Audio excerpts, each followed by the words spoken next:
अब जाकर लगा है कि चुनाव आ गया। नेताओं की जुबान फिसलने लगी है, या फिर यूं कहिए कि खुलने लगी है। ये जुबान ही तो है जनाब, जो अक्सर दिल की बात सामने ला दिया करती है।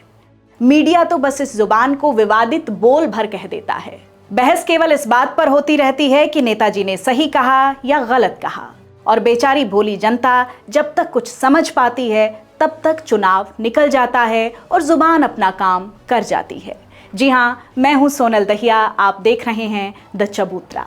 हरियाणा के वित्त मंत्री माननीय जेपी दलाल जी का एक बयान खूब वायरल हो रहा है। चलिए एक बार आपको वो बयान सुनवा देते हैं। भाई कांग्रेस आओगे, अरे कश्मीर इतना रोड़ा कर रखा था जी, ब्याह दे दिए 40-42 है। अरे मैं तो भूंडे थे भूंडी जाए, ऐसी भगवान रूस गया जाके मैं उपचुक हो जा, मारे दिल्ली वाले छठा महीना कर पकड़ने। वित्त मंत्री के बयान की चौतरफा आलोचना हो रही है, कोई भी इसे सही नहीं कह रहा।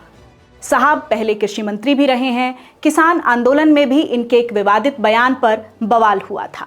आंदोलनरत किसानों को लेकर उन्होंने कहा था कि जिनकी घरवाली तक नहीं सुनती, उन्होंने किसानों का ठेका ले रखा है। वो सबको जानते हैं, किसी पर 5 तो किसी पर 3 मुकदमे चल रहे हैं, वो उल्टे काम कर रहे हैं।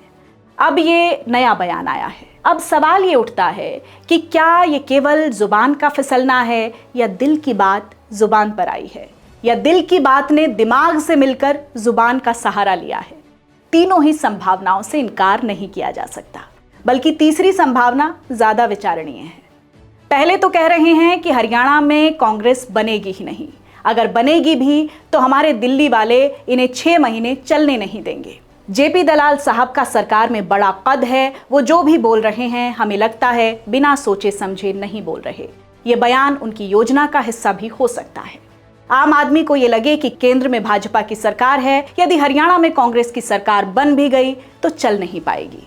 ऐसे में क्यों ना पहले ही भाजपा को वोट दे दी जाए। आपको याद होगा, संसदीय चुनावों में जब भाजपा समर्थक तर्कों से घिर जाते थे तो एक ही बात करते थे कि आएगा तो मोदी ही। धीरे धीरे ये बात आम जनमानस के दिमाग में बैठ गई। संभव है कि ये बात आम जनमानस के दिमाग में नहीं होती तो भाजपा को इससे भी कम सीटें मिलती। यही बात अब कही जाएगी। केंद्र में भाजपा की सरकार है, कांग्रेस सरकार नहीं चला पाएगी। संभव है कि ये एक मनोवैज्ञानिक पैंतरा हो और जानबूझकर खेला गया हो। कर्नाटक, मध्य प्रदेश और महाराष्ट्र में ऐसा हो भी चुका है।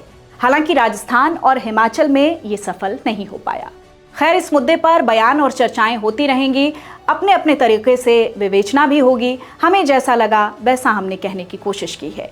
द चबूतरा का ये एपिसोड आपको कैसा लगा, आप हमें कमेंट करके ज़रूर बताएं। लाइक व सब्सक्राइब करना न भूलें। द चबूतरा एक नया मीडिया प्लेटफॉर्म है। अगर आपको हमारी टिप्पणी पसंद आई तो शेयर भी करें, ताकि हमें हिम्मत और हौसला मिले।